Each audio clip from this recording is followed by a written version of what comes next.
Dubai, I don't need no visa. Dubai, I might stay forever. Dubai, don't need nothing extra. Dubai. We're back in the building. We are back. I'm really excited today. Steps I took. Here we are. The podcast that delves into the story of amazing guests to find out what it took to get them to where they are and where they're going. And who are you? I'm Giovanni Letford, entrepreneur, DJ, lawyer, businessman, and food enthusiast.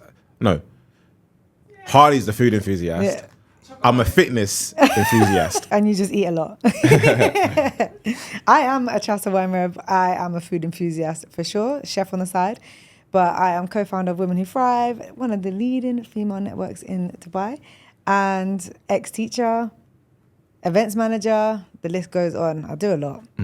But today I'm here, and I love to be here, present. So today we've got Raj Kotecha on. Raj Kotecha is a content strategist. He is the CEO of a creative content agency that has been around for 20 years. He is the founder of My Friends, Your Friends. He is a course director for a Chartered Institute of Marketing in the UK. So he's also working on a very interesting book that we want to hear more about. So let me welcome on Raj. Welcome, brother. Thank you so much. It's a privilege to be here. Thank you. Good. How are you? I'm on top of the world. No complaints whatsoever. Good. Nice. We have a tradition on the pod. At the beginning of every episode, we ask our guests this, and it's give us a highlight of the last 7 days for you. So I was in Thailand writing this book. I landed a few days ago. And then as soon as I landed, one of my clients from London is here. And probably the highlight stems around stuff we're doing with him. So his name is Raj Kotecha. He runs a company called Currencies for You. Actually our ideal client in the sense that the company has done £3 billion in top line exchange. Nobody knows who they are. So when I get a client like that, I can really get my teeth stuck into the problem because they've already got a great business. And now it's just a case of like blowing them up, which is kind of like one of the themes of my life. This Sunday, however, maybe the end of the week that we've still not finished is my birthday party at Amongst Few. So that'd be quite nice. Yeah, I'm excited for that as well. I'm going to pull up as well. What we like to do with our guests as well is go back in time to a young Raj. And obviously you've just mentioned that a lot of your career path has been connecting people. So as a kid, as a young Raj, were you that connected then, or is this something that you've grown into being? When I was growing up, I was just born in the boiler room of my dad's shop. So my life is very cliche in the sense that any young brown Indian kid from the 80s probably grew up in a shop or around a shop, unless their parents were like doctors, pharmacists, whatever. So that was the case for me. There was 7 of us in a 2-bedroom place. So my mum, my dad, me, my sister, my uncle, my grandfather, my grandmother. We were in Salford, which is West Manchester in the 80s. Rough, a lot of violence. And I was just raised in that shop, like literally in the counter of that shop. The superpower I'd say in terms of how it led to being a connector eventually is that when you work in a shop, you can anticipate when someone's walking up to you. Are they here for milk? Are they here for cigarettes? Are they here for a birthday card? So I know you guys do like high interval training. It's the same, but for your personality. Every 40 seconds, someone's coming up to you and you're like, start. But every single person's got to receive the same level of rapport and service. And so I think the elasticity of my brain when it comes to building relationships was built in that boiler room of my dad's shop. And obviously watching my dad and modeling him and watching my grandfather modeling him prepared me so that by the time I got to university at 18, addicted to music, because every single time I stack the shelves in my dad's shop, there's obviously music playing all the time, that I got given some tickets to sell for a party. And I needed those tickets, and I asked for those tickets because I was like, my music addiction at 18 right now is so high that if I want to be in the club every night, I need to be aligned with the different crews that are doing parties. Now, Manchester in the 80s, all of those crews typically had more textured people behind them, making sure that things run smoothly. And participating in the money that they make. So you had to navigate that. And that was, by that point, once you put all that into a pot, by 18, I was very much like a people person and a people gatherer. That's very interesting. I've never heard someone string everything together like that. It's a really, really interesting perspective. It's a survival technique as well. You know, you're a brown kid in a predominantly white, rough area. You need some sort of leverage over people. You need to be the one that has the contacts, has the connections, has some sort of value so that you don't just get beaten up, you know? Yeah, and you mentioned loving music. What is it how did you get introduced to music at that age? We had a vinyl player in the house and my dad had Bollywood vinyls, which I never liked, but he was always singing. My granddad would sing. And then the store like the radio in the shop was always playing. So if you've ever spent time in Manchester, and I would suggest now's a really good time to go to Manchester because the city's just on fire, but it's a very musical city. So in the 80s and 90s, we had like happy hardcore house, techno, then we had rock and roll. You know, obviously Oasis came along and they put a big shine on that.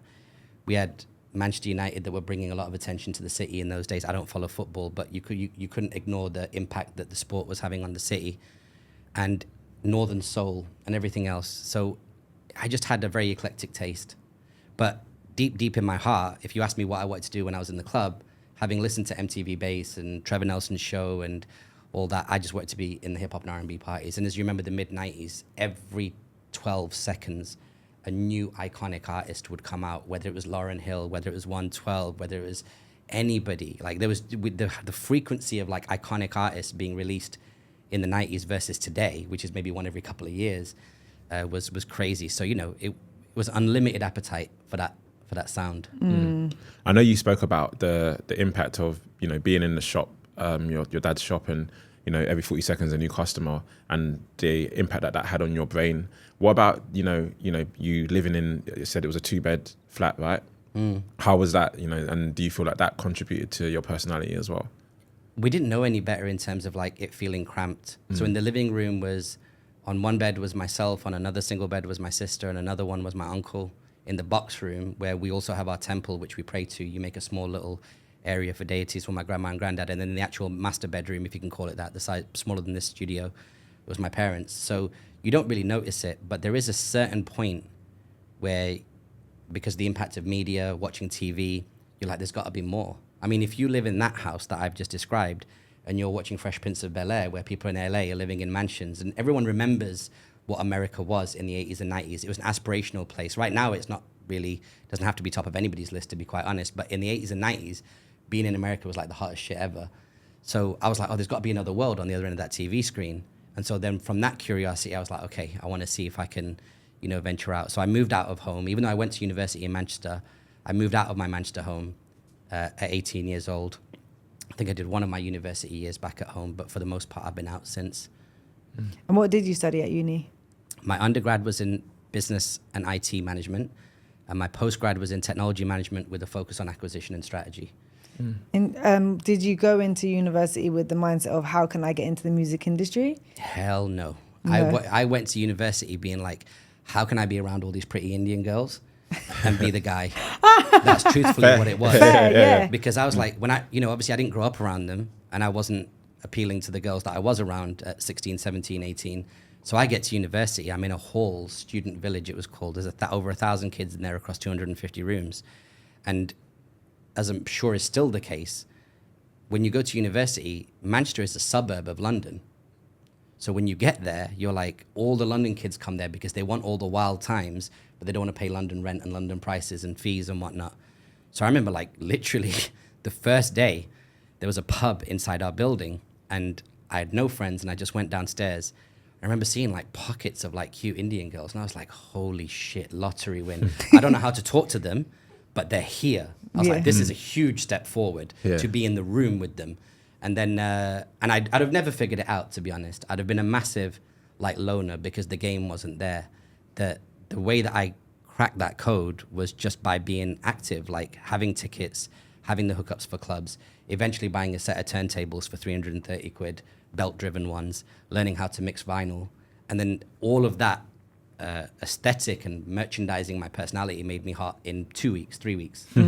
And then But from it's then also I've just being been that, like... Big man on being campus, that yeah. connector. It's like what you were saying before. You were the connector, so you were bringing everything together. So you were that guy that people needed to come to. Yeah. You made yourself the resource that people needed. But by knocking on doors. So we'd be given a bunch of flyers and a bunch of tickets. And I would go up to the top floor of Student Village, knock on every single door. If somebody opens it, great. Try and sell them some tickets, give them some flyers. If not, then just slide some flyers through under the door.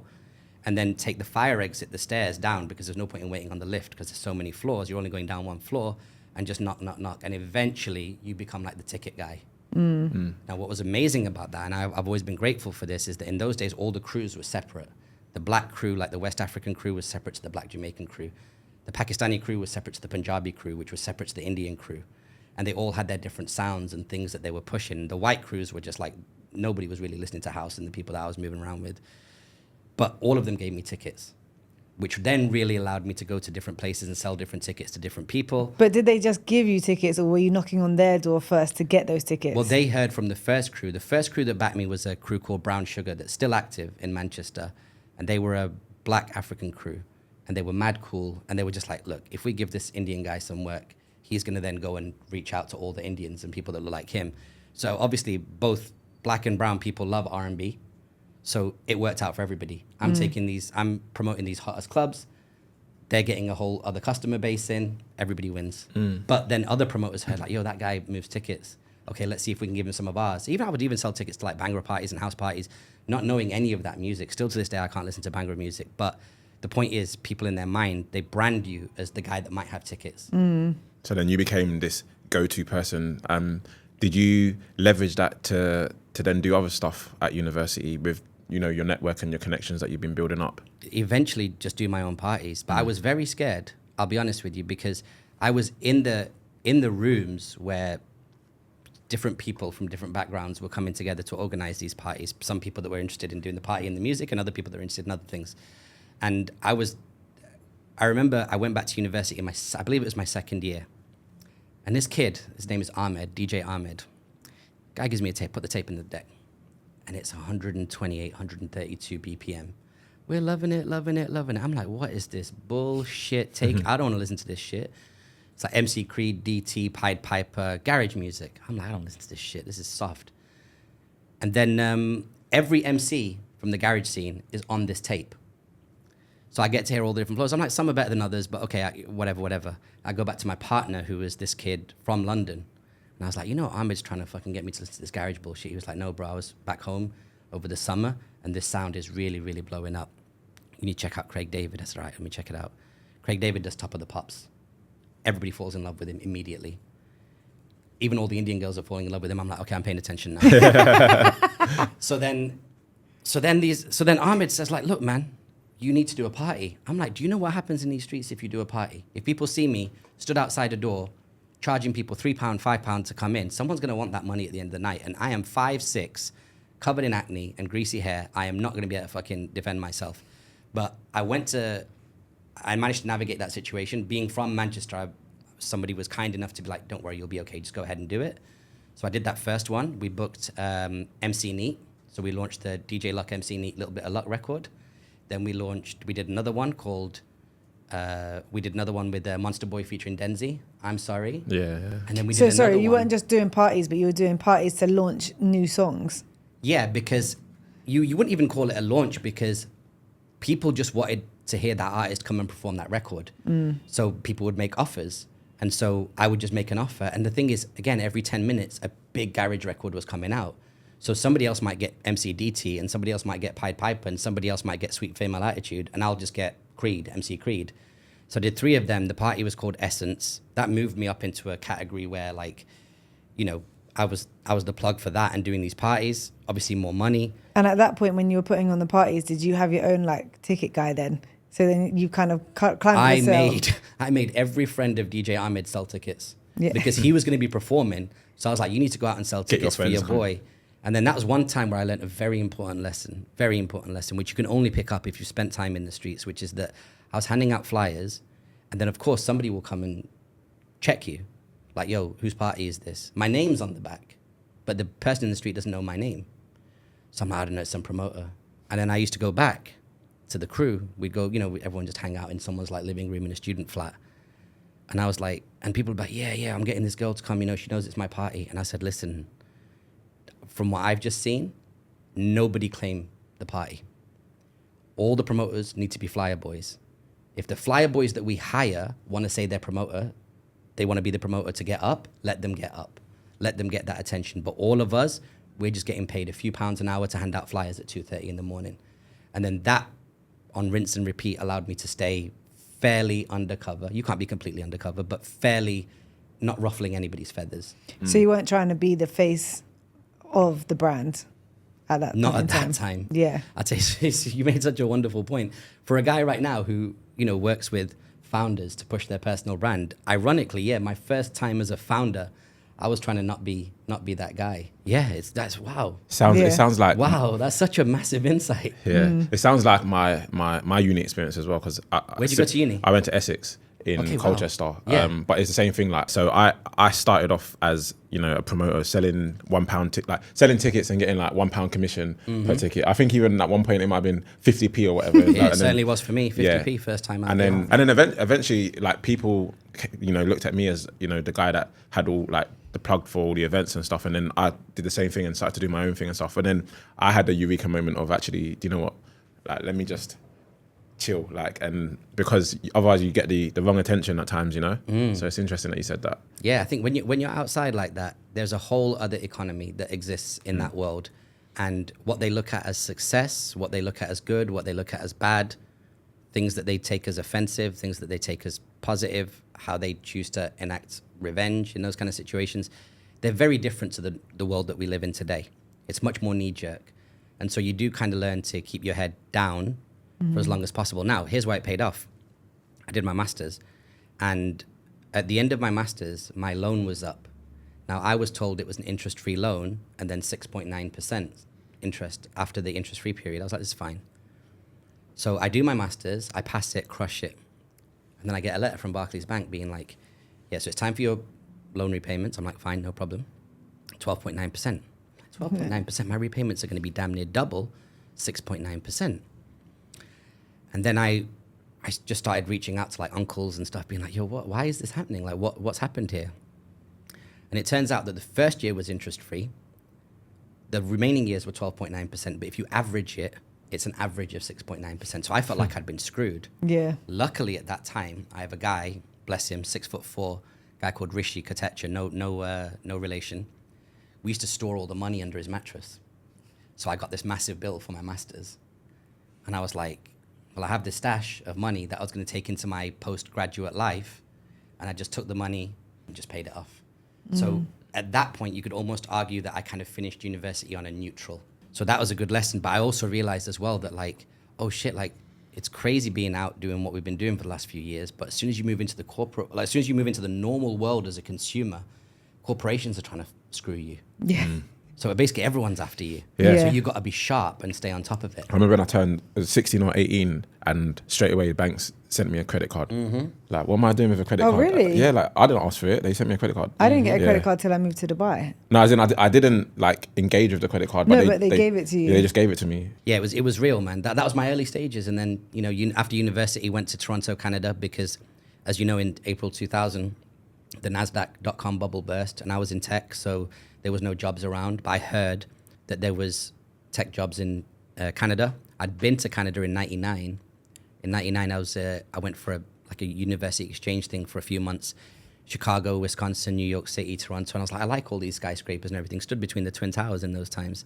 And I was like, well, if there's no work here in London, I'll go to Toronto. So went to Toronto, hung out with plenty of Guyanese and Jamaican people, had the best time, learned about that whole sound, partied my ass off, did some parties over there as well.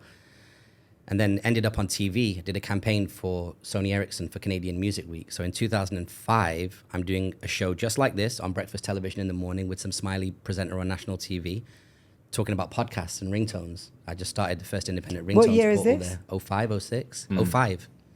So that footage is still online, thank God. And again, that all kind of loops back to where we are right now about like undeniable social proof. Because I was struggling to get a job once my visa ran out in Canada. And I'm doing applications to like, you know, phone networks like Orange and T-Mobile and things like that. No one's showing me any love. Okay, great. So then what do we need to do? Show them this video clip of me on TV.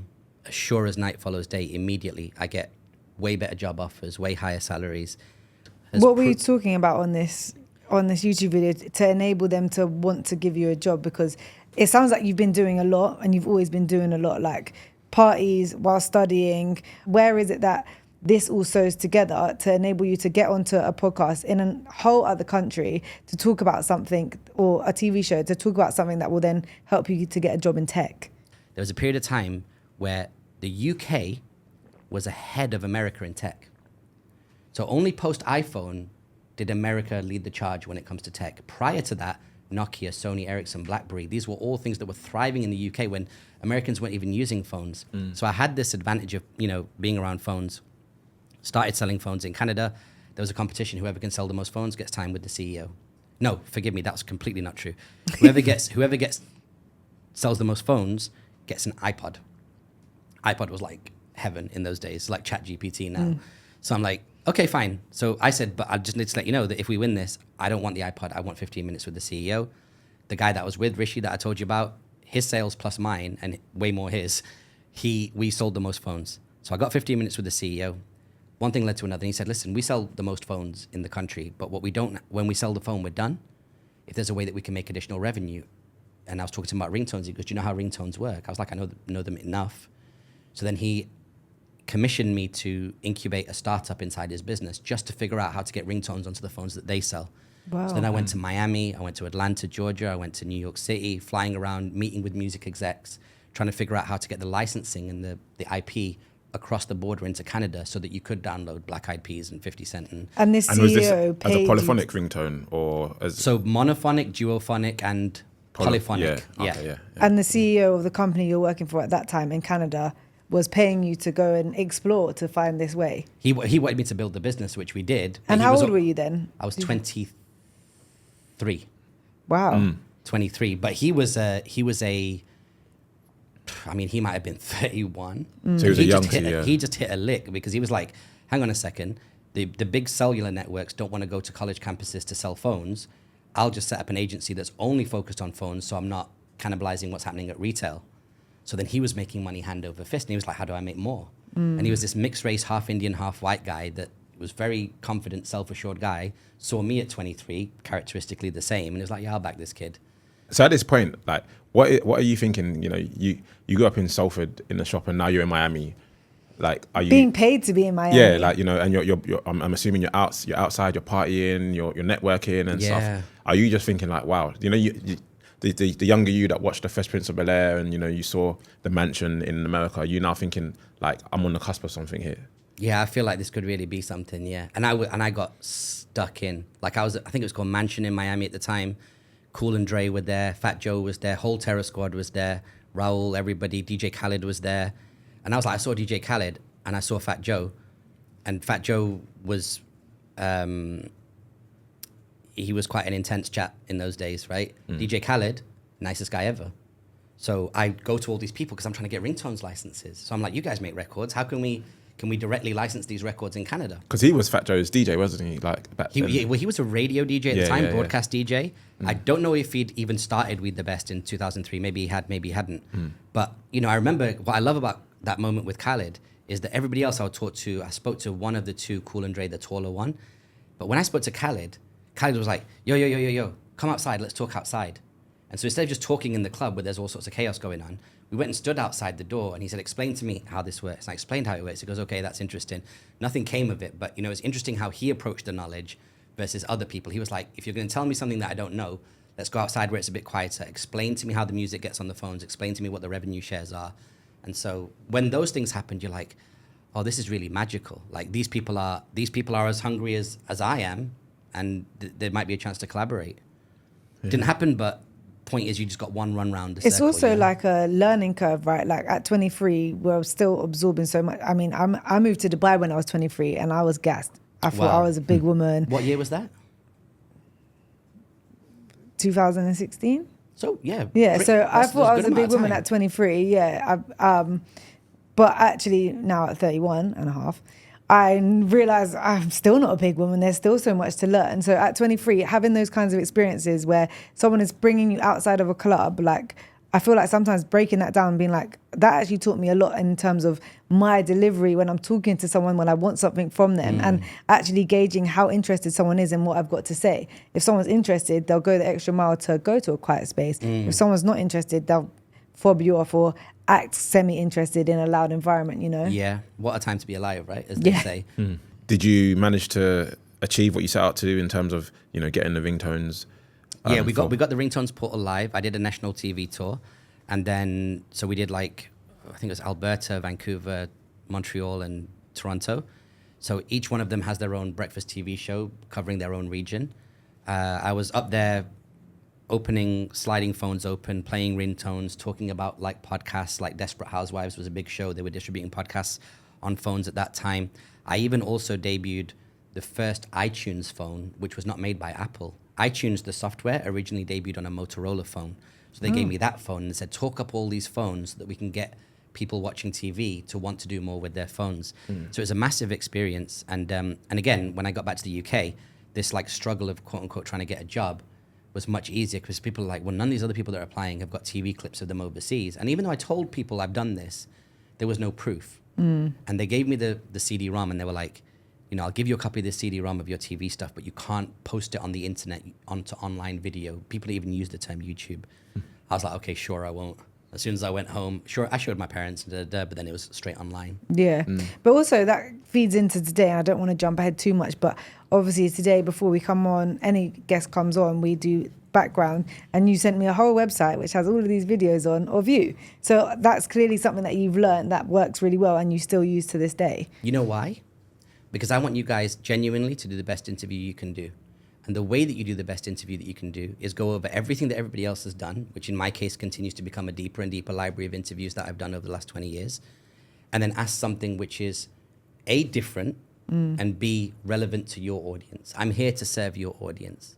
That's the most important thing. So whatever your editorial parameters are, whoever it is that you're trying to help and add value to, I'm in lockstep with you on that. Plus, I come from music and DJ culture. So we have so much in common. I come from events. So whatever I can do to add value to your world, make your systems a bit quicker, help you make more money, whatever, get you more coverage, I'm here for it because we're part of the same community. Yeah. We are literally like cousins of the industry.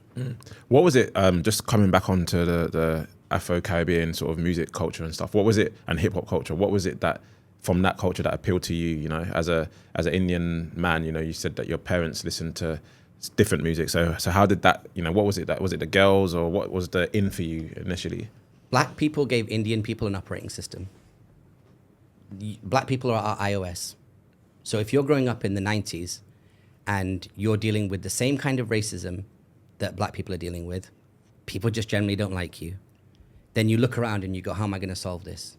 Your dad, who's just come from Africa, East African Indian, doesn't have the tools, doesn't have the language to help you figure it out.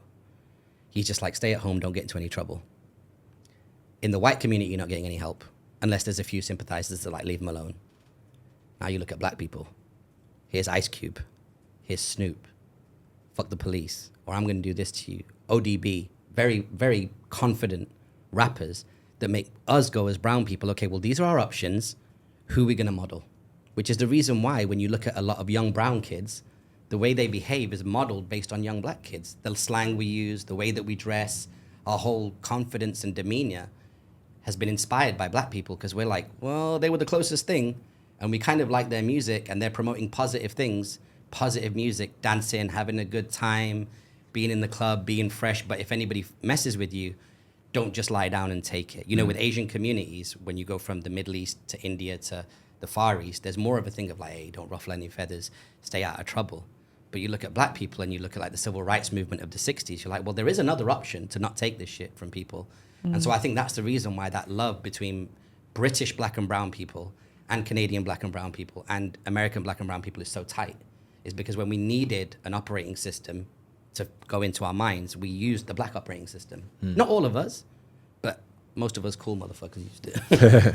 That's an interesting perspective though, like to hear it from like, you know, a brown person's perspective, you know. 'Cause Yeah. even me growing up, like I grew up in like, you know, Leytonstone, East Ham, you know, and like So you're Indian? I mean, listen, like Damn near. in my class, like in school, for example, I think I'd say in my school, in my year in particular, probably about 70 to 80% of the school was like, you know, Indian or brown, I should say, because there was other, you know, and I used to like in school, I used to be like, oh, like why they saying wagwan, or you know, like why, you know, like, or why they kind of like, I felt like almost like not imitating, but it did almost feel like they were kind of, you know, like dressing in the same way and stuff. But to hear it from your perspective, it's almost as if like actually you guys had a struggle as well, and you're looking like, how can we deal with this? And you're identifying actually, you know, these black people have had struggle, like, and actually they seem to be coping. So Yeah. let me try and follow suit. So I mean, who are our heroes, right? Like Mahatma Gandhi, he's not pulling out the strap. Shah Rukh Khan and Amitabh Bachchan are dancing their way on a train somewhere in some Bollywood movie. That's not going to help us get out of the problem. We're dealing with real problems. Yeah. We're dealing with real rejection. I got turned away from 3 McDonald's and I showed up to those interviews in a suit. And the kids from my school went to that same thing with their raggedy ass like tracksuits, and they all got jobs, and I didn't. And I'm like, the math's just not mathing. Yeah. So then now you're gonna come home and get really depressed and feel like the system's against you, or you're gonna take Ice-T's Power Tape, put it in your Walkman, listen to it, and he's like, I don't give a fuck, I'm the man. I'm like, maybe I could be the man too one day. Yeah, how did that play out? You know, obviously you said your parents Kenyan, Indian, and then you're now living in Manchester, surrounded by, you know, white people, maybe racism experiencing, and then, like you said, your stock is rising, and now we're in the UAE. What do you see your identity as, and has that changed over the years? Firstly, I would say that being born East African Indian is a superpower. It's like winning the lottery, and I'll explain why. My grandfather grew up in his own native land, colonized by the British. Then the British moved to Africa. My grandfather went. My father grew up in another person's land, the African's land, colonized by the British. I was born in the country of the colonizer. So what kind of things do you think people were telling me when I'm in a house with my grandfather and my father and any other black person that happens to come along who served in the army with the Indians, the Jamaicans? They're saying, listen, dude, you better work twice as hard. An A for you is not the same as an A for mainstream people. So you're like white people, British people. So you're gonna need to work twice as hard. You're gonna have to get used to double the amount of rejections. So for us, we had every single hack and tip and trick loaded into our brain growing up in England, because being in an operating system of the colonizer was not new. It wasn't the first time for our generation. Our grandfather went through it. Then my father was colonized in another person's land by the same colonizer. And then I grew up in England. Now, all of a sudden, what does that mean? How does that play out practically? You better be good at maths, because you need to stay on top of your numbers. Indians generally tend to have a penchant towards maths anyway, but also English. You better make sure that when you speak as clear, if not clearer, than mainstream British people. That's where things like persuasion and the way that you present information to people and the way you orate your ideas becomes very, very crucial. And that's the reason why you've seen Indians and Gujaratis and all the other brown people as well generally do quite well in the UK. Is because from the culture at home was, just so you know, you're starting 10 feet behind the starting line. I experienced that myself. Like, my mum used to say the same thing, you have to work twice as hard. And even when I went into my training contract, when I started my career as a lawyer, like, I would get to the office at like 8 a.m. without fail every day. And there was a white trainee solicitor in my team who would come 8:30, sometimes 9 o'clock, and would leave earlier than me every day. But then when it came to the appraisal, the comment was, oh, you were late one time. And I was like, really? Like, wait a minute, like, this girl has been late like consistently for a year, but you don't notice that, you know, like, I've been working my socks off, and then the one time, you know, I had a doctor's appointment or something, like, all of a sudden that's a stain on, you know. So it's, and in that situation, in an appraisal, when a decision's about to be made that could affect your future, you're not going to fight your point at that moment, because you don't know it might go left. So what you do is you internalize it, and then you hopefully use it to guide you in the future. I never used to talk like this. I never used to be so transparent, but I'm up now. Nobody can tell me shit. Before, I would be probably a little bit more political, a little bit more kind about it. But now I want any black and brown person that's listening, or anybody who's a minority, their equivalent minority in a place where they're living in a system that doesn't work for them, to understand that, hey, sorry, you are going to start behind the starting line. It's kind of like a rule of nature, but accept that and then adjust your behavior accordingly. Because the other side of it, when you're way further than the people that had the advantage when you were at school, is way better. Whoever got those jobs at McDonald's isn't living like I'm living right now. That doesn't mean they worked at McDonald's the whole time, and there's no disrespect to the job of working at McDonald's, but being the cool kid that's good at football or favored in any of the classes doesn't play out long term. So if you're 16 or 18 or 25 going through that, this is a long game. I'm 45 now. Like, I'm an elder statesman in this. I can look back and say, this is actually how it plays out over a 2.5 decade window. And it's amazing. So do you feel like you've been working doubly as hard as others for this whole period of your working life? I've worked twice as hard. I've lived 2 lives.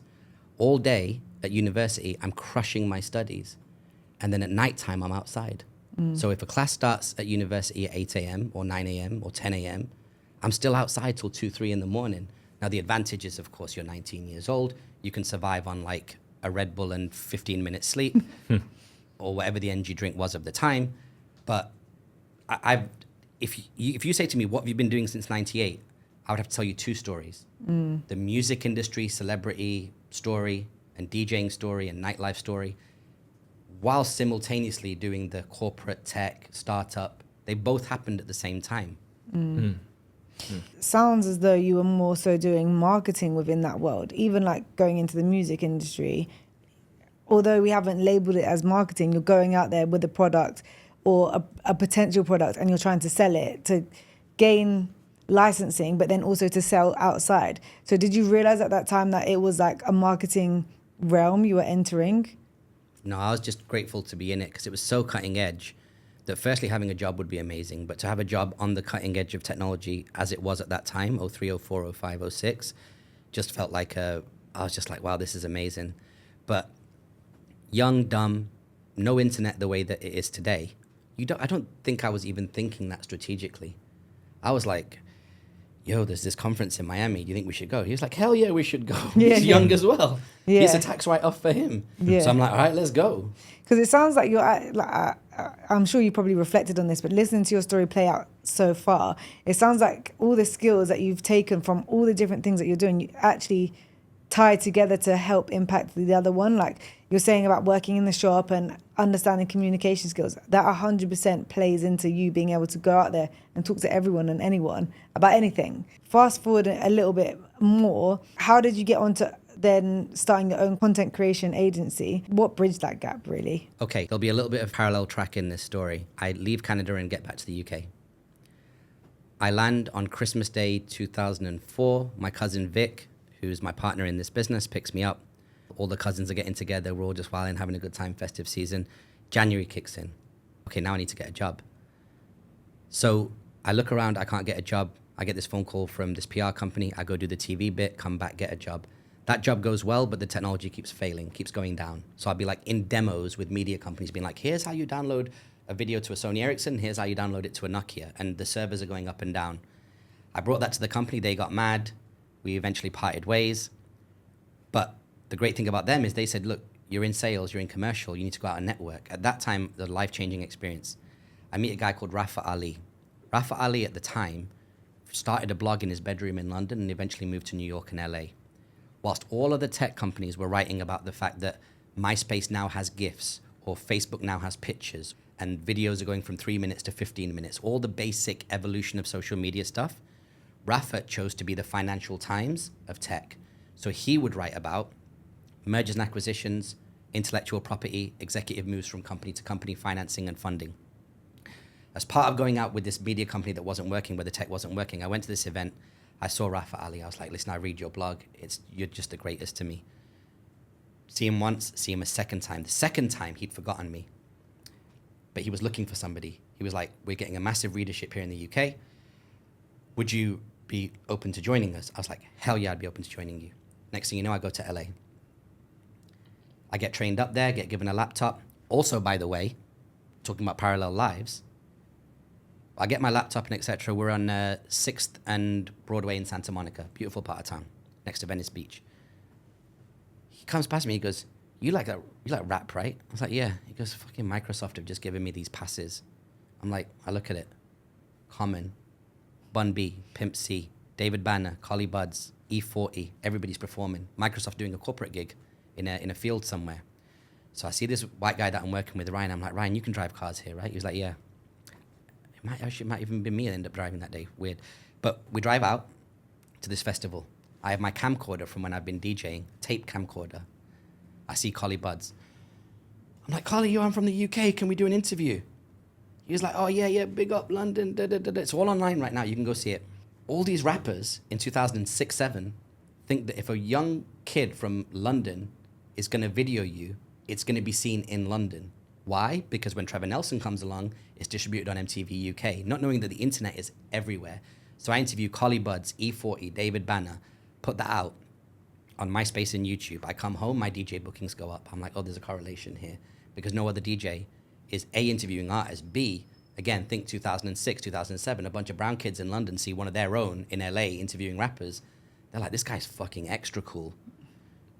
That company, I joined in 2007.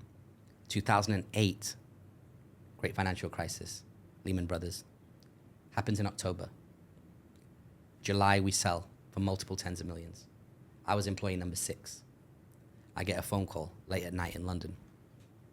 I answer the phone, hello, it's the CFO. I was like, hey, Nathan, how's it going? He's like, yeah, good. Listen, just so you know, it's this time in LA right now. They're 8 hours behind. When you wake up in the morning, The Guardian will be making an announcement that they've purchased us. I was like, oh, nice. Completely secret. No employees knew about it. He goes, I need you to fax me your share options. I'm like, what the hell is share options? He was like, you know, Rafa, the CEO, gave you share options. It's on this page of your contract. I just need you to sign it to release the share options, and then we'll pay you out your portion of the sale. So I'm staying in a room half the size of this. I've got my turntables in there, speakers, just like scrappy, £100 a week, including bills in London, in Northwest London. Scramble through, I find it. I take a picture of it and use this like online faxing service to send the JPEG off to the fax number in America. Next day, the announcement comes out. I have to do a little bit of a tour with our community there, like bring some events together, let people know we've been acquired. I have to then go do a few months at The Guardian after we get purchased. Prior to all this, I've set up the company. The company's ready by the time this acquisition happens. That's why I'm saying this. At that time, it was called Love Soul Limited because me and my cousin Vic are the Love Soul DJs. So we play all things soulful, rock and roll, house, hip hop, everything. Go back to 2006. This is where it starts to get crazy. I was just telling you about my relationship with Canada. Cardinal official, 20-year relationship with this guy, dear friend, changed my life. We're at starting from scratch's DJ party. It's 15 years anniversary as a DJ in Toronto. We're in the VIP. I met Cardinal at a Roots Maneuver concert in Toronto a year before. I approached him. I was like, yo, Cardi, I saw you freestyling on Tim Westwood. You're Cardinal official. He's like, yeah. He introduced me to his manager. We stay cool. I go to him to do a ringtones deal. In one of his music videos, he wears the ringtones t-shirt that I've printed for him. So we're cool. He goes, yo, bro, is there anybody you want to meet tonight? I'm like, I'm chilling. I'm good. But if you could introduce me to Russell Peters, brown guy, funny guy, bubbling, underground at the time, just crossed over. Somebody leaked one of his videos. It went on YouTube. He became very popular. I was like, he goes, yo, Russell's my man, come. So we leave the VIP section. We're walking through the middle of the club. We go to another bar on the other side. He's like, yo, Russell, this is Raj. He's a cool guy. We go back to the VIP. We're talking. I said, Russell, I work in ringtones. You've got this slogan, somebody going to get hurt real bad. Do you think I could get that? And so that when somebody gets an SMS or their phone rings, that it comes up with that? He was like, talk to my brother. Deal never happened. I had to leave Canada. As in, I had to leave Canada. That's why the deal never happened. Next thing you know, we see Russell's coming to London, King's Cross, central London, 1,200 seats. So he's not a big star yet. I still got his brother's number. I'm like, yo, man, you know, people love Russell out here. Can we do an after party? He goes, yeah, you can do an after party. So we do an after party. He does the show, comes to the after party.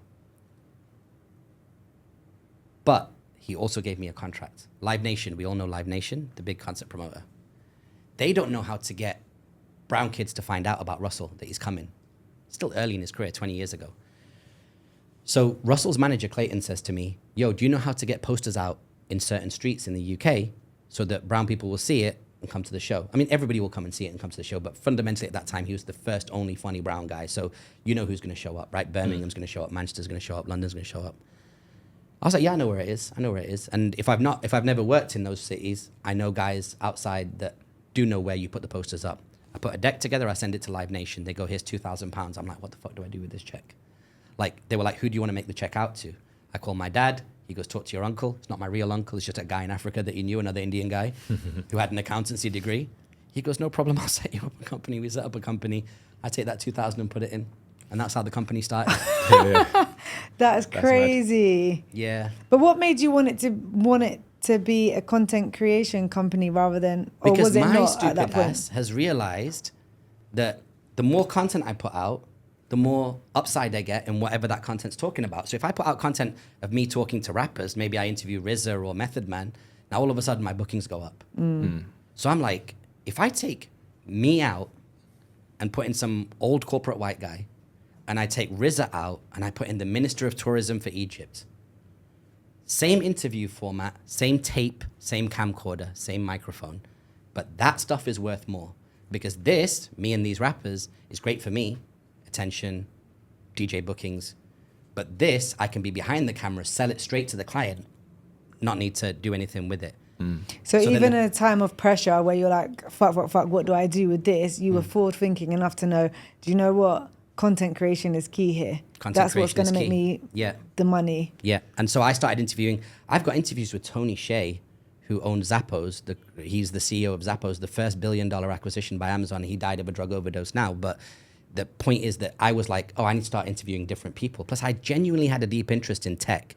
It wasn't all like hip hop, you don't stop for the rest of my life. I was like, there's other things I'm interested in. And the same camera, same microphone can interview those people. So the corporate world starts showing me love. And here's where it gets really interesting. I'm being very, very transparent with you guys, right? Because I know you understand UK culture, you understand how my people move. A lot of the people that liked coming to my parties in their early 20s, young brown kids, Indian kids, I appealed obviously to everybody, but my core fan base is Indians, Pakistanis, Bangladeshis, Bengalis, etc. They start to hit their late 20s. They start getting promoted to senior this and director of that. Now all of a sudden they're like, Raj, you do content, right? Plus they're coming to my parties. They come, have a drink, take a shot, take a picture. They're like, yo, you still doing content? They didn't even call it content. You still know how to get videos on the internet? Yeah, easy, too easy. Come by, go by, start doing corporate deals. I start sending the invoices, Love Soul Limited. One girl, my girl Rupa, she was like, yo, I'm handing this off to the accounts department. You came in here as creative content agency, but your invoice says Love Soul Limited. Rang the same uncle. I was like, what do I do? He's fine. He goes, you just go to HMRC, you go to Company's House in the UK and just change the company name.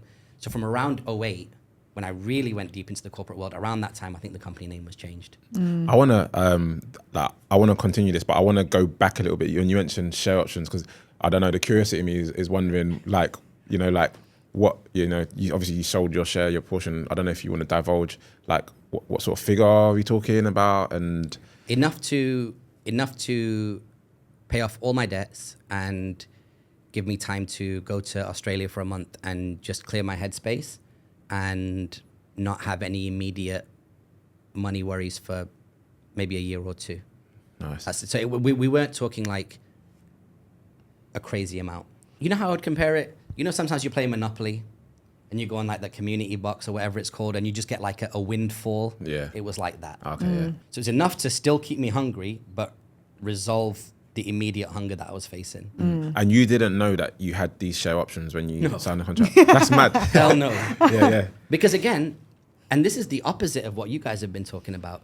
Yes, I've been able to move in all these worlds, but I wasn't an expert of any of them. If I signed a contract, that company in LA, whilst I was the European Director of Business Development and I got a whole bunch of press coverage, they were still contracted to Love Soul Limited.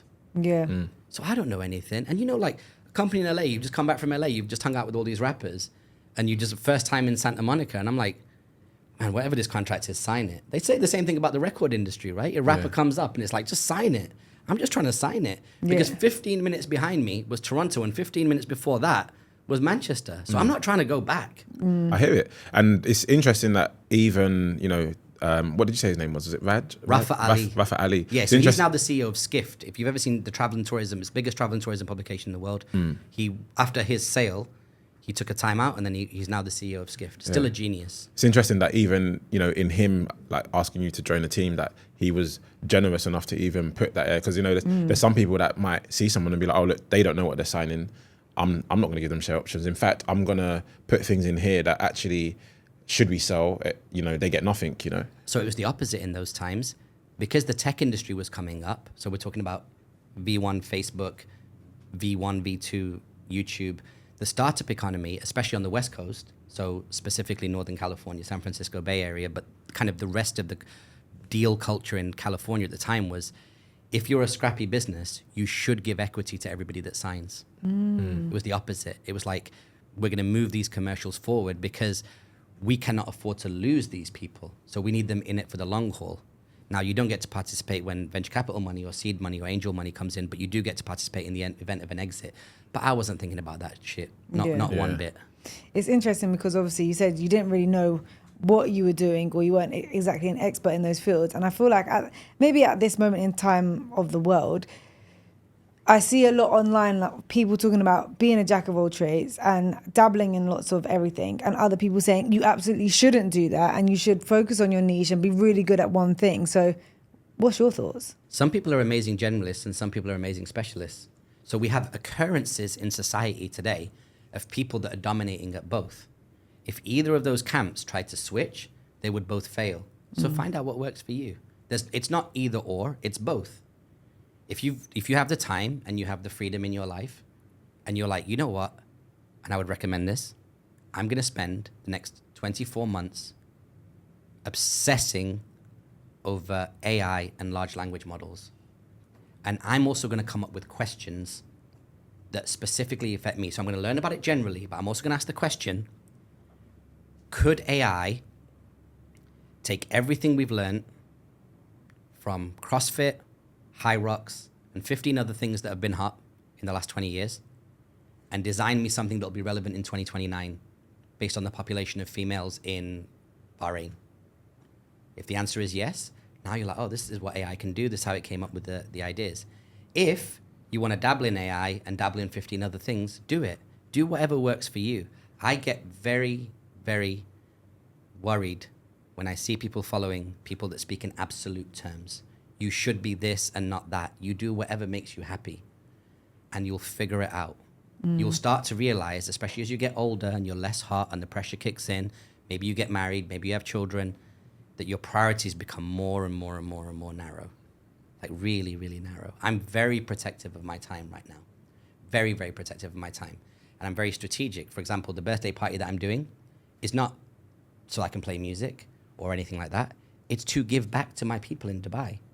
I put out a message, 250 people have RSVP'd to come to my birthday in a coffee shop with no alcohol. That's lit. There's got to be real love there, and I have to serve those people. Yeah. I have to be benevolent and be like, you are people that support me in real life. These aren't, I don't get 250 likes on my Instagram posts, but 250 people will RSVP. Then you have to ask yourself, on a weight-adjusted basis, what is the value of RSVPs versus the number of likes? One real RSVP with your WhatsApp number and email surely has to be worth 1,000 likes in terms of real impact on your ROI. Yeah. So that you have to look at it from that perspective. All currencies aren't equal. Yeah. How do you know which Raj they want? I know you touched on it when you were in the shop and you had, when you mentioned the 40 seconds and different person, etc. But, day to day, how do you know when someone approaches you, which Raj it is that they want to speak to? I think as a multi-hyphen, I don't really have any expectations. I don't need anything from anybody. So I would take the opportunity at the beginning of that interaction to try and listen. If somebody asks, I'll broadly start with a catch-all, which is I work in media. What aspect? Content. Okay, we've gone a bit more narrow in a specific term. Oh, what aspect of content? We work with founders and celebrities and we help them figure out what content they should put out, where and why. Okay, nice. So how do you do that? Or how does that work? Well, we can make lots of different content, but predominantly the best ROI for our customers is behind the scenes footage, podcasts, guides, talking heads, making a signature video, things of that nature. So, but I think more than anything, it's just about listening, two ears, one mouth. And then if somebody wants to get into it, we can get into it. And if they just want to just jam because their friend is shoe shopping and my friend is shoe shopping and we're just two dudes just waiting for time to pass, then that's what we do, Yeah. Yeah. But then what about in your younger years? And maybe you didn't even think about it at that point in time. In my younger years, when I tell you how I got this wrong, and I still see it to this day and I feel sorry for people that do this. I meet somebody at an event, some Mobos or some shit. I'm like, dope, we should collaborate. Yeah, man, we should get out. What do you do? Bruv, I do everything, bruv. T-shirts, bruv, fucking flyer design. So I was like, now, again, one of my other red flags is when someone just throws too much at you. I call it the beach ball problem, which is, let's say we're hanging out in a bar, and if I want to make a point to you, I explain it like a beach ball. Now, if I threw you a beach ball, Giovanni, you'll catch it, right? 100% of the time. If I throw 3 beach balls at you, you might not catch any of them. So keeping it simple and thinking about that information architecture of like, how you present things to people.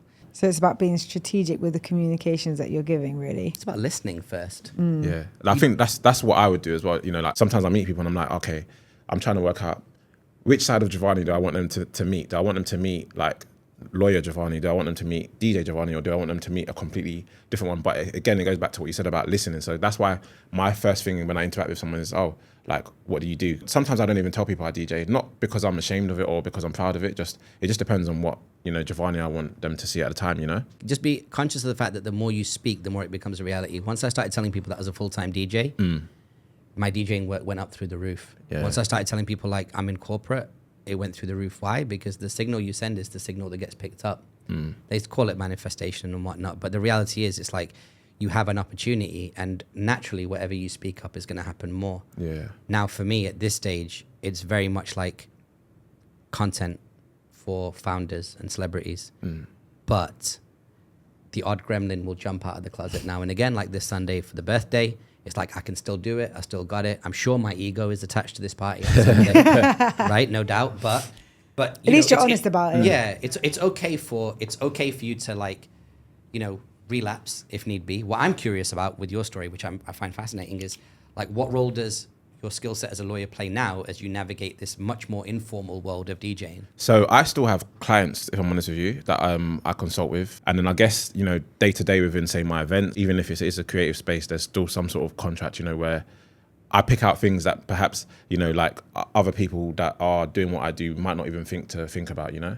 I think that's completely okay. Summer house, winter cottage, right? Like, if you're in that law mode and it's working and it's landing in your lap and you feel like that's the right thing for your financial goals, you do it. And then in the summer you vacation as your, you know, property being an analogy for your career as a DJ. Yeah, and it's good to hedge. 100%. To have both options. So like Ramadan this year, you know how Ramadan is in Dubai, things quiet down. Yeah. So chill, cool. I got my client here, and then I pick that up, you know. So it's just spinning plates, you know. It's all great having all these different skills in all these different areas, but one thing I think that relationship building is actually really key. Understanding how to communicate with people, because the people that you guys have both met along your journeys in different elements and different fields have then materialized in completely different ways later on down the line. So building those relationships, listening to people, communicating clearly what your intentions are, sending out the messages of what it is that you want to bring back clearly helps quite a lot. Yeah, and I don't even think they're the most valuable relationships. You know, I think the most valuable relationship is, with regards to like what we're talking about now, I think it's mine and your relationship.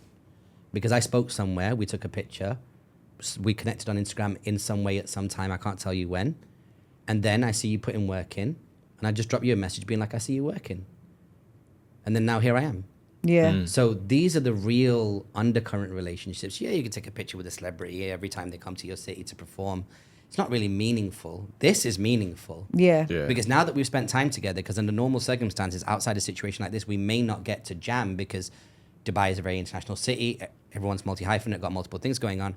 But I know that as a result of spending time with you today in this intimate surrounding, because let's be honest, this is kind of like a three-way date. Yeah. Yeah. We're getting to know each other, right? Where you from, what you into, Now that we know each other and we're past stage date one, now every single time someone says to me, yo, I need a bit of support with this event, I'll be like, all right, cool, I know who to talk to. Or, you know, I'm thinking about getting a DJ. I need a DJ who's going to really tear it down. I'm like, there's a million DJs that can tear it down. But a qualified lawyer is going to know how to move in that room with that investment bank. He's going to pull up, know how to speak to them where they are, and then when it's time to put the headphones on, he's going to murder the place. So these are different skills. So actually, I'm also here getting to know you, because my network is deep, 7,000 people. My friends, your friends is 7,000. I don't know how many is. Yeah, 7,000 now, because I just checked the database the other day. 7,000 people. Now, obviously, as I'm moving around, people are like, yo, do you know anybody? Do you know anybody? And now we spent time together. I can be like, yeah, I do know someone. Let me just put you on text. Or better still, I'll put you on text, but here's me talking to them. So you don't have to just take my word for it that, you know, I like these guys. You see that chemistry. It seems like I talk to them the way that I talk to you. Maybe you should talk to them. Yeah. Love that. Yeah. Obviously, we've touched on your creative agency, which has been running for 20 years, and I do want to go deeper into that as well. But My Friends, Your Friends, can you just give us a top line? What is that all about? My Friends, Your Friends is an event where I curate 15 people. It doesn't matter whether you're royalty or you're just the person that I like who wraps my burritos. If I think you're a nice person, I say to you, hey, I'm going to feature you at this event. as coming down. I want you to invite all your friends. Entry is on me, first drink's on me. Everybody for the rest of the night will get a happy hour. 15 people came down at the first event in March 2017, along with another 60, 70 people, so 80 people in total. Where was your first event? Dusty's. It's now called something else, but it's in the IFC in Currency House. And then we did another event with 15 other co-hosts in another venue, and another event with 15 co-hosts in another venue. Each time, inviting everybody that registered for the previous event. So now you've built a flywheel. Fast forward to event 10, we're on the rooftop of Burj Khalifa, 500 plus people, valet shut down, people networking, having a good time. Right after that was the one that I think you came to, which was, that time was called Fountain Views. And 15 minutes later, COVID happened. And then by the time we got to event 16, New York City, Wall Street, 17 was La Ville in Toronto on the rooftop. What was it that made you take it from Dubai to other countries? I was going to those cities anyway. And I've always had love for Toronto, New York, and London. So yeah, so we did the first one in New York, then we went up to Toronto, then came back to London and did it at the Gherkin. You know the Gherkin in the city? So we did it there. And each one, along with our partners in those markets, was like a big success. I guess you already had networks in those countries because you already built that up. So to pick 15 cool people that you liked and resonated with was easy for you. Yeah. Oh, and by the way, I'm looking for a CEO. So we need to have a conversation because now my interest isn't there anymore. You've seen like The Dark Knight? You know when the Joker just sits on a pile of cash and then slides down it and burns it? I'm there. I'm like, I get that I've built this thing, but my priorities are different now. Yeah. So it's going to go one of two ways. I'm either just going to not do it, or I'm going to find somebody else who can take it and do something with it. And whoever that person is, maybe they're listening, but you know, spending a year with me coaching you, doing what I do, is enough for you to then go and scale that business and turn it into something real. I have sponsors and everybody right now like being like, yo, we want to sponsor. I've never taken a penny directly for that event before. It's all been paid for by my debit card. Silly. By the time I hit event 10, like in 2019, I should have been taking sponsors and doing something more formal. But it's a hobby. I was doing it for fun. I was just flexing because I can. But now I have other responsibilities. I have other goals. And I, as a personal test to myself, can I take a younger person and coach them, be like, this is how it works. This is how you scale it. This is how the data works. Data is so important. This whole business is a data business. People register, phone numbers, emails, this, that, what they do for a living, being selective as to how you curate it. It's not rocket science, don't get me wrong. It's not like a dark art, but I would love to be able to like mentor someone who can then go and scale that business because I have the financial opportunity riding parallel next to it. I just don't have the time to do it because I've got a million things going on. I'm literally flying across like 11 hours of time difference weekly. And this is for your creative agency? Yeah, creative agency, family, all types of things. You know, in a few days, I'm going to New York, taking my mum and dad around for a few days, which was very kind of like last minute because I saw another guy, a friend of mine, like second cousin. I was on a Zoom of his mum's funeral and he was like, yo, you know, like my mom died and I'm just really grateful that a few months ago we got a chance to go on this cruise. And I was like, I need to take my parents. I need to go do this, right? So things can just affect me like that. And I'll be like, well, I have the means. I'm just going to act on it immediately because I don't want to be that person who's like, shit. You know, my dad, I said to my dad, he's going to hate me saying this. So my dad said, Dad, we're going to go to New York.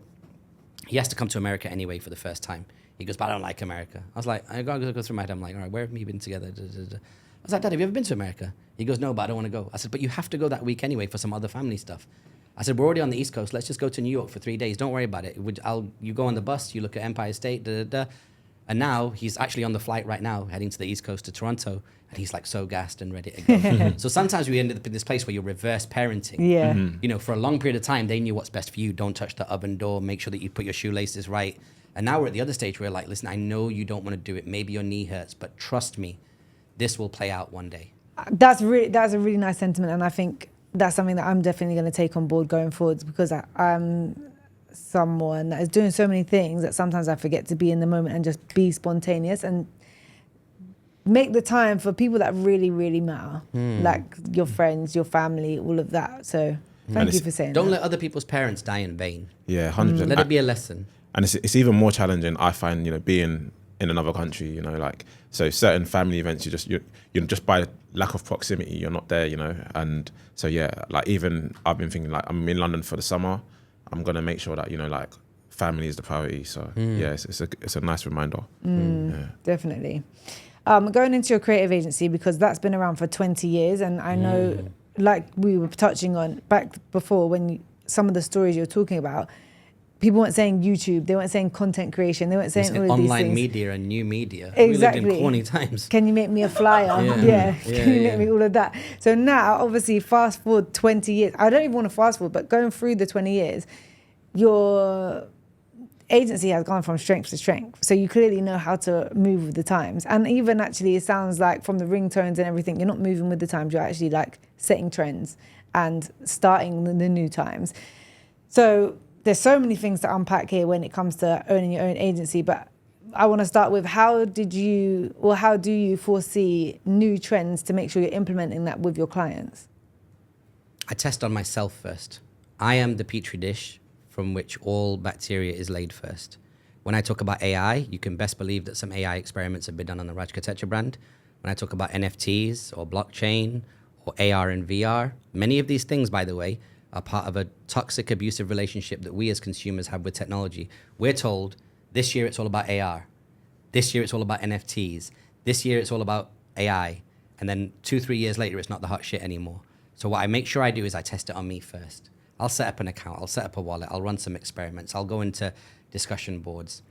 When it gets to my client, when it graduates to a client, or when it graduates to a piece of advice that I might give to a high-profile person or a celebrity, it has to have some rigorous testing to it. And that's how you stay on top of it. Oh, by the way, you can still make a ton of mistakes. I registered so many domains around hip-hop NFTs. Because I was like, if this blows, the back-end infrastructure in the marketplace is already set. This is just going to be a gallery where these trades can happen. Registered it, dabbled with it, the whole thing collapsed. I was like, I'm out. So it's also making sure that you take like low choices. By the time I talk to my Instagram about it, or my clients about it, or my community about it, it's had a certain amount of due diligence. On that, do you think in the same way that NFT came and went, where's your stance on AI? AI represents a paradigm shift for humanity. I wrote the program for AI-enabled content production for the Chartered Institute of Marketing. So the Chartered Institute of Marketing is the charter set by King Charles to make sure that all UK companies have access to a level of marketing knowledge. And I'm one of the directors of that. I think they let one director in every year. I think I got pulled in 2022. Which, by the way, is because they saw me online doing my thing. So can you imagine, like off the back of that, I get that role. So I teach every so often, taught Clifford Chance and IBM and a few others.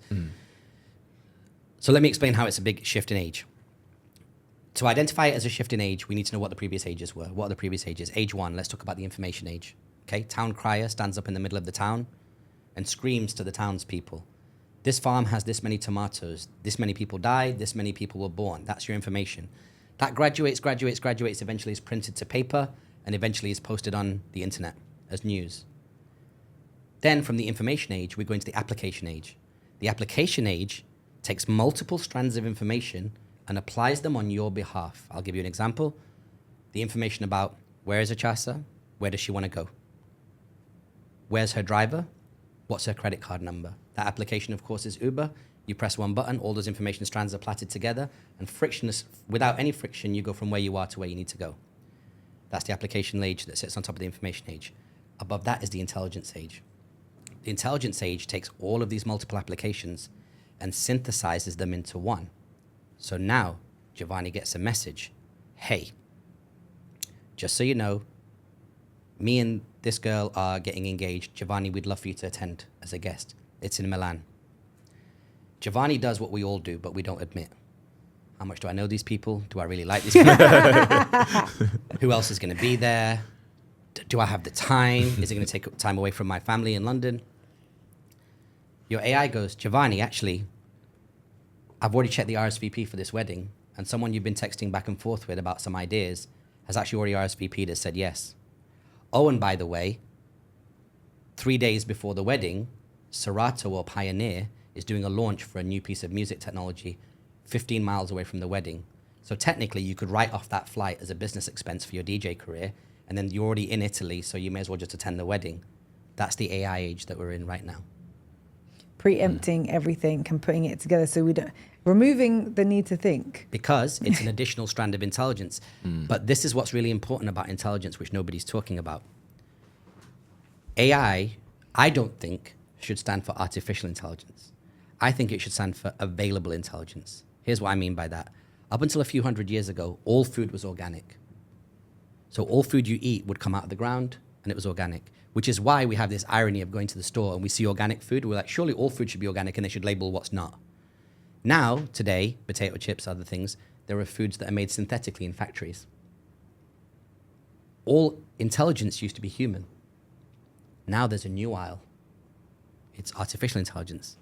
What that does is it increases the amount of available intelligence. Think about how we have changed as human beings as a result of having natural food and synthetic food, or food with preservatives. And that got us this far. Millions of years of survival, if not billions. Now, that's our physical, the fuel that we eat. Now our available intelligence, what happens in our brain, we've doubled the source. But this new artificial intelligence knows no limits. People say that we use a single-digit percentage of our brain to function as human beings. Artificial intelligence is everything that was ever written on the internet and ever spoken on YouTube and available immediately on your watch. We cannot underestimate what's about to happen. But do you think that as humans lean into AI more and rely on it more, that they lean off of that 1% in their brain? Is there a risk that we're becoming dependent on AI and no longer dependent on our own self? Yes, and that's going to lead to a mass washing out of humans that are successful and those that are not. On a Saturday morning, there are some people eating the previous night's Chinese takeout on their couch, watching Netflix, whilst you guys are at High Rocks. The same day is available to the same person. That person might be your neighbor. That person might be somebody who lives in your apartment. But the free will means that they go one way, you go another way. And that's the reason why we're going to see a massive change in society. Because look at when we all got unlimited information for free at all times. That was Google. And I explained the relationship between information application and intelligence. This is a quantum leap forward in terms of how we're going to behave. So how do you think this is going to affect your content creation business? Because even for me, like now, I might jump on Sora and I don't get necessarily exactly the desired outcome I want. And I also don't have the patience for it. But you've moved with the times. And like I said, like even setting certain trends. Now AI is coming in and so much that if someone is going to use it effectively, they can or could potentially ultimately take elements of what you are providing for your clients and do it themselves. Yeah, the creative industry that I'm in right now is in the honeymoon period with AI. We are now at a stage in my business, I'll be very transparent with you. 70% of my production costs on a monetary and time basis has reduced. That's where we are with AI right now. AI has come along and been like, hey, good looking, want to have a good time? And we're all like, yeah, because we make more money or we get more output. But eventually, it'll rope you up and it's going to take you. And that's what's going to happen to our industry as well. How we respond and who survives, yet to be seen. I think I will, but not based on any rationale, just based on the fact that I'm a self-assured motherfucker. But no guarantees. It's going to be serious. It's going to be very, very serious. What I will say, and this goes down to the first principles of human beings and how they behave in terms of like commercial hierarchy, is that what we do for our clients is no different to what's happening in this room right now. I'm a producer. People say what they need to say, goes down, gets edited, gets put out, wherever it needs to get put out. The reason why we continue to thrive to this day is that we're not really in the content business, we're in the time-saving business. All of our CEOs that we work with are time short. They can afford 50 of these cameras. They can even afford to pay someone who knows what to do with them. They don't have the strategy, nor do they have the time to meditate on it. That's the reason why they pay a premium for us to come in and say, we take people into studios like this, or Podster, or Dubai Podcast Studio. We take them in, the same cameras and everything that they can hire for $100 an hour. We're in there charging them a massive premium on top because we are like, all you're gonna need to do is sit down, say what you need to say, talk about what we discussed in the planning session. We'll cut it up, we'll distribute it wherever it needs to be distributed, and you save time. So I'm hoping that whatever thing that keeps us alive during this time is based on that thread.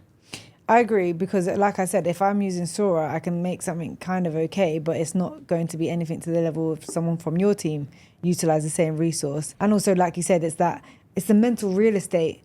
I don't want it to take up, I don't want certain things on my plate. And kind of like we were speaking with another guest about, we don't need to go out and do something that isn't within our remit. We can hire someone else to do that. We don't need to be a specialist in every field. I think it's even like looking at this podcast, you know, like when we first started it, it was me and you that was doing the social posts and uploading onto, you know, your Spotify and YouTube and etc. And then we leaned into, oh, wait a minute, you can just get the transcript of the audio and, you know, this, that and the other, and put it into an AI tool and it gives you a summary, and you know, and then eventually it's just kind of like, actually, like, let's save our time. So let's get someone on board who specializes in that. So we're not second guessing and, you know, paying guesswork and wasting time doing that. We can then be free to do other things. So What's the goal of this podcast? Like, where's the ROI?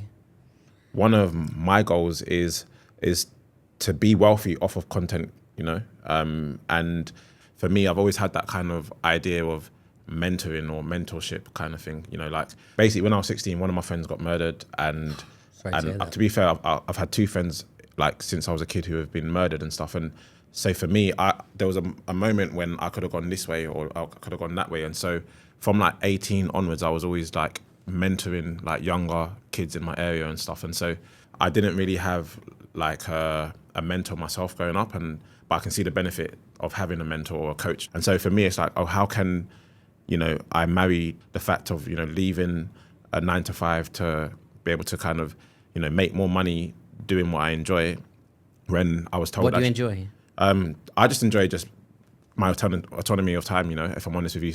It used to be, oh, I enjoy music, I love music. But actually, if I'm honest with you, I don't enjoy listening to music in the same way that I used to. And I think that's because I play it so much. So How old are you? 35. Okay. Yeah, so, you know, the way I consume music now is very different to how I consumed music when I was, you know, 10. You know, I was in like R Price or Virgin, you know, like, you know, listening to the music. And Yeah. so a man's life starts at 33. The interview that I did with Clayton Peters, I went to him at 33 years old in Toronto. We went for lunch. I was like, you know, I've got Dubai popping, I've got this popping. London was on fire. Everything was going super great. He goes, you're in your Jesus year. Jesus died at 33. He said it's a metaphor for the growth spurt that you have mentally at 33, because biologically we're not meant to live past 33. So once you go past 33, because of modern medicine, the body goes, where do I go next? And starts asking questions. And the answers to those questions shapes who you are as a human being. And in that time, you can fall out with things that you once held dear, like your passion for music. Plus, you're fundamentally getting older. You go to the club, there's a bunch of 22-year-olds, and you start to go, hang on a second, how well do I merchandise in this environment, right? So that's number one. Now, here's what your responsibility is. Of the two things that you're looking at, you are talented and gifted, clearly. As a result, life has given you options. Your responsibility, though, is to put those options in order. So now, put them into order. Mentor, do good, or make millions of content. Which one comes first? that's a question I'd have to think about, if I'm honest. No, give me your instinct. Give me your instinctive answer. So what was the option? The Mentor? two things you told me. I want freedom, autonomy, and I want to get rich off of content. And I also want to make sure that I'm a mentor to people that maybe have had unfortunate things happen to them, like happened to you. I think can't they both be, you know? They can't. At the same time. You're throwing two beach balls at me. So my advice would be get rich first, then do all the other stuff. Yeah. Because you cannot switch off being a mentor. If you happen to see some kid that's your friend's nephew when you're back in London and they're asking for 15 minutes, you'll give it to them, but you don't need to make it into a formal program. Get rich first. Yeah. Now, there's only so much money you can make because you've got multiple revenue streams. They correlate to 24 hours in a day. There's only so much you can leverage. Here's the piece of advice I would give you, which is you may already be doing, but I just need you to know that it's a huge priority for me. Data. You do the hottest party in this city from what I've seen, right? Which is the cookout. Yeah. Okay. I saw the video footage. I was meant to be there, scheduling conflict. But do you have the email address and everybody that came to that event? The next cookout, which we're doing in November, is going to be a paid for one. And also we're doing that. One, we want to test our buying power, which I think will still be quite strong.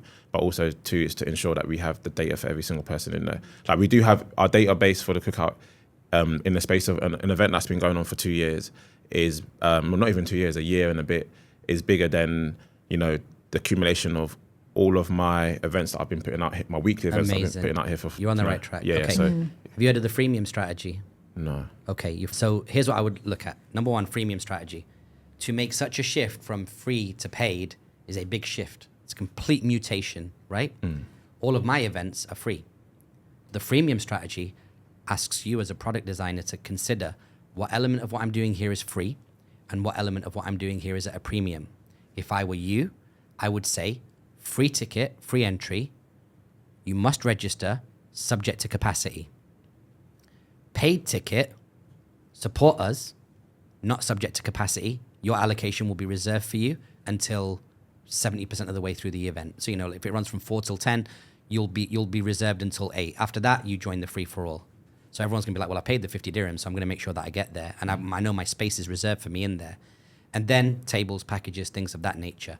But what that means is that everybody has a free entry, which we call in the industry a lead magnet. People say, give me your email, I'll give you a PDF download. Give me your email, I'll give you an ebook. My Friends, Your Friends is a lead magnet to come to an event and increase your friends network based on people curated by Raj Kotecha. I wouldn't remove the free element. Then how you collect that data and what you ask for is very important. If I'm giving you a free ticket that's clearly worth 50 dirhams to guarantee your spot, then what's 50 dirhams worth of data? I need WhatsApp, job title, et cetera, et cetera, et cetera. You go through those job titles, JP Morgan, Clifford Chance, whatever, like people that you understand better than I do in terms of corporates. Then you reach out to them. Hey, it's Giovanni from the Cookout. Listen, just to let you know, if you're doing any CSR work, corporate social responsibility, talking to young people, you've got new graduates coming in, a modern employee today may have other interests outside of just working for your law firm. They may be into drop shipping, they may be DJs, they might be fashion designers. I think I would be a great person to come in and talk to those people because we do this in London. Like London firms do this all the time and inspire and educate. Dubai's not doing it to the same scale. I want to be that person. Now all of a sudden you've got a revenue stream off the back of it. Plus, if you ever sell the product, the Cookout, the equity is going to be in the data and nothing else. Because if you sell it and now Crown Prince and Giovanni don't show up, well, now the product has been completely neutered. The data is the key. That's how you do it. Off the back of that, you see your revenue go up, you get rich, and then you can say, I'm just going to fund my initiative to mentor people out of my own pocket. I'll help. I'm not in that world anymore to the same degree that I was maybe 10 years ago. But I do want to see you win. Corey's a longtime friend of mine from 12 years ago, maybe when I first started coming here in an immaterial way. So yeah, I want to see you win. I don't want any credit for it. I don't want an advisory role. I just want to see us win. Yeah. And there are just models that we've implemented on the multiple things that we've built over the years that maybe you've not seen and may not even be relevant to you. But it's my responsibility to share them with you to say, whilst this might not be relevant, it might inspire a version of it that's more relevant to you. And then you, as the principal of that brand, the person who grows and protects it and has custody of it, will make your own decisions because you have your own brain and you can decide what's right. It has been truly mind-blowing today. I feel like we could just sit here and talk and talk and talk and talk. So honestly, thank you so much for coming and being open and transparent. I know we haven't even touched on your book, so hopefully once you come back again and the book is out, maybe we can do another episode where we're talking all about the book and having more focus there, because I'm really interested in that as well. Can we just give it a little 20-second window into what the book's about? The book's called Undeniable Social Proof. How to create content that proves everything that you say is true. Because we are right now in a proof recession, in a trust recession, especially with AI coming and adding synthetic content to the internet as well. We really don't know what's real and what's fake. And so over the next 5 years, it's going to be very, very important for founders to push forward through that to make sure that they are being seen authentically in terms of the intelligence that they're able to share and the things they're achieving. And the reason why we do that is because we're closing the IRL URL gap. There are wonderful entrepreneurs that are doing great things IRL in real life, but they don't have the URLs online that point back to it. That creates a gap. In that gap, every single day, when people can't go from the web to your real business or can't go from your real business and do the due diligence online about you, inside that gap falls partnerships, opportunities, leads, sales, sponsorships. So if you close that gap strategically with these 9 media formats, and it depends on each business, then your business is set up and healed from a content perspective. That book is going to rock shit when I drop that. It's the most firework I've ever done. I just wrote the first 8,000 words out of what I expect will land somewhere in the 40 to 50,000 word mark. And I'm just going to fucking kill it. Because my best friends are authors. I can't even tell you who's been to my house from different people's teams, big celebrities' teams, and been like, Raj, when are you going to do your thing? When are you going to do your thing? We're waiting. You know everybody. You're one of us, but you haven't published anything. Yeah. And then I just got a bit embarrassed. I didn't have an answer for it. And then I was like, last couple of years, business has been good. I don't necessarily have a gun to my head in terms of like where my time is allocated. So I was like, I'm going to just take time out, pause. We're approaching the 20th year of the company, as you mentioned, which is a nice kind of like romantic punctuation point. So now's the time to do it. And thank you for asking. I really appreciate it. I'm excited for this. Same. I love a marketing book. I love a marketing book. Well, you know what? Why not be a test reader? Yeah. I would love to. Yeah, let me likewise, send I you would chapters. absolutely love to. Yeah. Give me your feedback, because you are the person that I want to be able to reveal this to. Yeah, because Anybody who's an entrepreneur, solopreneur, quasi-creative, founder, I need them to be like, yeah, this shit makes sense. yeah, please, absolutely would love to do that. Thank you. We have a closing tradition on our podcast. We ask all of our guests the same question. If you could implement one rule for everyone on this earth to follow, what would it be? Lead with kindness. It's very, very difficult to be unkind if you are feeling grateful. So the answer to how to do it is look around and realize that if you have 2 legs, 2 arms, maybe you don't. If you have a roof over your head, maybe you don't. But whatever you have is always going to be more than what other people have. And that is plenty reason to be kind. The highest ROI that I get in the world is manners. Being polite, being kind, taking a moment to look people in the eye, shake their hand, thank them for their time, any effort they're putting in. I'm not stupid. I realize that the time that we're putting into this right now, you're paying for it. These cameras aren't free. So you've done something for me, right?